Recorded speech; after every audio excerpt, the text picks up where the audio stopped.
జూబ్లీహిల్స్ ఉప ఎన్నిక సంబంధించినటువంటి కౌంటింగ్ ప్రారంభమైన తర్వాత కొద్దిసేపటి తర్వాత ఏదైతే ఉన్నాయో పోలింగ్ సంబంధించినటువంటి అనేక సరళీల ప్రకారం ఎట్టి పరిస్థితుల్లో అనేక పార్టీల గెలుపు ప్రధానంగా తీసుకున్నాయి. కేవలం 58 మంది నామినేషన్ వేసినప్పటికీ ప్రధాన పోటీ మాత్రం 3 పార్టీల మధ్య అనుకున్నారు. ఆ పోను ఎప్పుడైతే ఎగ్జిట్ పోల్స్ తర్వాత చూసుకుంటే కేవలం 2 పార్టీల మధ్యన అటు కాంగ్రెస్ కానివ్వండి బీఆర్ఎస్ మధ్యనే పోటీ అనేటువంటి వాతావరణం వచ్చింది. దాని ప్రకారమే ఇప్పుడు జరుగుతున్నటువంటి ఏదైతే కౌంటింగ్ ప్రక్రియ కూడా అదేవిధంగా అర్థమవుతా ఉంది. యూసఫ్ కూడా కోట్ల విజయభాస్కర్ రెడ్డి స్టేడియంలో అయితే భారీ భద్రత మధ్య కౌంటింగ్ అయితే జరుగుతుంది. దాదాపు ఉదయం 8 గంటలకి ఈ కౌంటింగ్ ప్రారంభమైంది. ప్రారంభమైన కొద్దిసేపటికే 101 ఓట్లకు సంబంధించినటువంటి ఏదైతే ఉన్నాయో పోస్టల్ బ్యాలెట్ సంబంధించినటువంటి ఫలితాలు వెలువడ్డాయి. దాంట్లో కాంగ్రెస్ పార్టీ ఆధిక్యం సాధించింది. మొత్తం ఏమైనప్పటికీ 10 రౌండ్లలో 42 టేబుళ్లపై కౌంటింగ్ నిర్వహించేందుకు అయితే అధికారులు ఏర్పాట్లు చేశారు. ప్రతి టేబుల్కు ప్రత్యేకంగా ఒక సీసీ కెమెరా ఏర్పాటు చేసి పర్యవేక్షణను కట్టుదిట్టం చేశారు. అదేవిధంగా కౌంటింగ్ పనుల్లో 186 మంది సిబ్బంది పాల్గొంటున్నారు.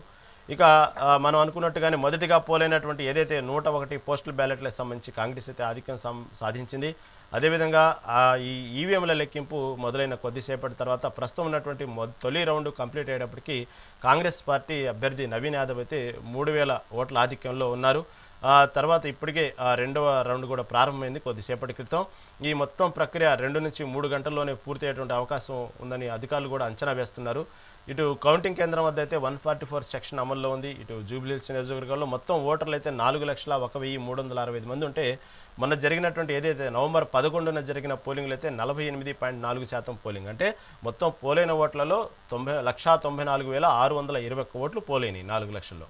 కాబట్టి ఇటు కాంగ్రెస్ బీఆర్ఎస్ బీజేపీ పార్టీలు ఎవరికి వారు గెలుపై ధీమా వ్యక్తం చేసినప్పటికీ ఎగ్జిట్ పోల్స్ తర్వాత మాత్రం ఇటు బీఆర్ఎస్ కాంగ్రెస్ మధ్యనే పోటీ అనుకున్నారు. దాని ప్రకారమే కౌంటింగ్లో కూడా మనకు అదే క్లారిటీగా అర్థమవుతా ఉంది. ఇటుపక్క దాదాపుగా కాంగ్రెస్కు ఇటుపక్క బీఆర్ఎస్కు పెద్ద వ్యత్యాసం లేదు.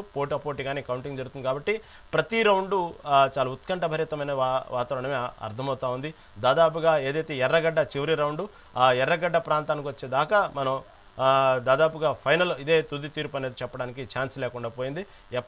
ప్రతి చోట కూడా పోటాపోటీగా దానికి సంబంధించినటువంటి కౌంటింగ్ ప్రక్రియ అయితే ఓట్లు సాధించడం అయితే 2 పార్టీలు ప్రధానంగా పోటాపోటీగానే వస్తూ ఉన్నాయి. చూడాలి దానికి సంబంధించినటువంటి ఈ 186 మంది సిబ్బంది ఉన్నారు కాబట్టి దాదాపుగా 10 రౌండ్లు అంటే 42 టేబుల్పై అంటే దాదాపు 1 గంట నుంచి దాదాపుగా ఇంకా 2-3 గంటల్లో మ్యాక్సిమం అంటే ఇంకా 2 గంటల్లో ఫైనల్ మొత్తం ఫలితాలు వెలువడే అవకాశం అయితే చాలా క్లారిటీగా అవుతుంది. ప్రస్తుతం అయితే మొదటి రౌండ్ అయితే కంప్లీట్ అయింది. రెండో రౌండ్ కూడా ఇప్పుడే స్టార్ట్ అయింది. మొదటి రౌండ్లో నవీన్ యాదవ్ 3000 ఆధిక్యంలో ప్రస్తుతం కొనసాగుతున్నారు కాంగ్రెస్ అభ్యర్థి.